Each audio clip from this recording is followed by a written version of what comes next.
Retour d'Air France au Mali, Assimi Goïta Melola.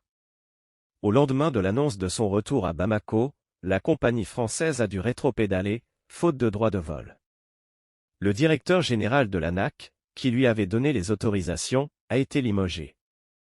Alors que le retour d'Air France au Mali avait semble-t-il été validé par les plus hautes instances de la junte, est-ce la décision de la compagnie française, le 10 octobre, d'annoncer elle-même son retour au Mali, après plus de 2 mois d'absence, qui a déplu? Toujours est-il qu'au lendemain de cette décision, et 2 jours avant le début annoncé des opérations, c'est le branle-bas de combat à Bamako, où le colonel Drissa Koné, directeur général de l'Agence nationale de l'aviation civile, ANAC, qui avait à ce titre paraphé avec la Direction générale de l'aviation civile française un nouvel octroi de droit de trafic à la France, vient d'être limogé. Quant à l'accord, il est tout bonnement annulé, selon Kassim Traoré, le journaliste malien à l'origine de l'information dont Jeune Afrique a eu confirmation.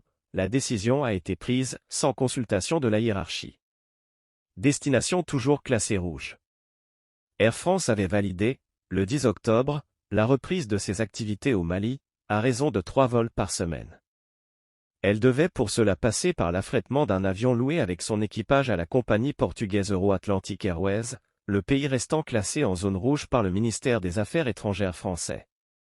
Selon cette classification, il est déconseillé aux ressortissants français, y compris au personnel navigant des compagnies aériennes, de se rendre dans le pays, avait indiqué la compagnie à Jeune Afrique, tout en évoquant des problématiques de gestion de flotte.